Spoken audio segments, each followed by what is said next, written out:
warned me that once we were on the island, I would have to choose between our friendship and my loyalty to Prince Dutiful. Perhaps I could have faced one of those things and stood strong before it, but I doubt it. Any one of those things was enough to unman me, and facing the sum of them was simply beyond my strength. So I went to Chade. I told him what the fool had said, and my old mentor arranged that when we sailed for the Outislands, the fool would not go with us. Spring had come to Buckkeep Castle. The grim black stone edifice still crouched suspiciously on the steep cliffs above Buckkeep town, but on the rolling hills behind the keep, new green grass was pushing optimistically up through the standing brown straw of last year's growth. The bare-limbed forests were hazed, with tiny green leaves unfurling on every tree branch. The wintry mounds of dead kelp on the black beaches at the foot of the cliffs had been swept away by the tides. Migratory birds had returned, and their songs rang challenges in the forested hills, and along the beaches where seabirds battled for choice nesting nooks in the cliffs.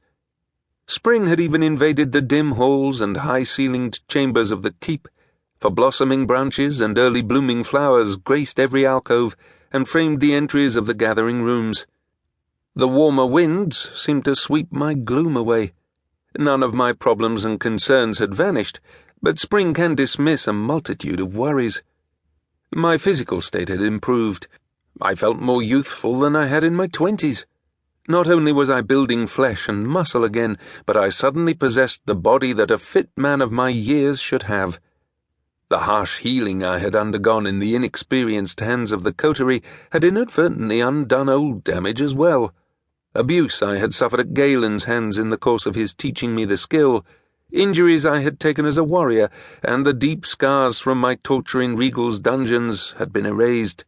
My headaches had nearly ceased, my vision no longer blurred when I was weary, and I did not ache in the chill of early morning. I lived now in the body of a strong and healthy animal. Few things are so exhilarating as good health on a clear spring morning.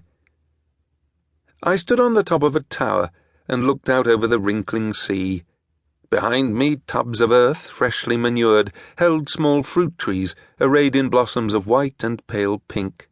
Smaller pots held vines with swelling leaf buds.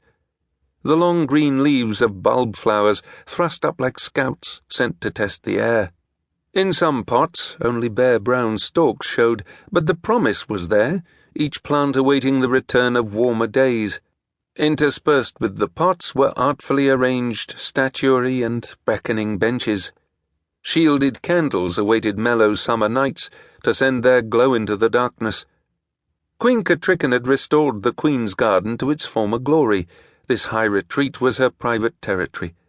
Its present simplicity reflected her mountain roots, but its existence was a much older Buckkeep tradition. I paced a restless turn around its perimeter path, and then forced myself to stand still. The boy was not late. I was early.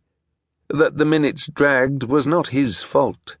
Anticipation warred with reluctance as I awaited my first private meeting with Swift, Barrick's son. My queen had given me responsibility for Swift's instruction in both letters and weaponry. I dreaded the task. Not only was the boy witted, but he was undeniably headstrong. Those two things, coupled with his intelligence, could carry him into trouble. The Queen had decreed that the witted must be treated with respect, but many still believed that the best cure for beast magic was a noose, a knife, and a fire. I understood the Queen's motive in entrusting Swift to me. His father, Barrick, had turned him out of his home when the boy would not give up the wit. Yet the same Barrick had devoted years to raising me when I was a lad, and abandoned by my royal father as a bastard that he dared not claim. It was fitting that I now do the same for Barrick's son, even if I could never let the boy know that I had once been FitzChivalry and his father's ward. So it was that I awaited Swift, a skinny lad of 10 summers, as nervously as if I faced the boy's father. I took a deep breath of the cool morning air. The scent of the fruit tree blossoms balmed it. I reminded myself that my task would not last long. Very soon I would accompany the prince on his quest to Aslevjal.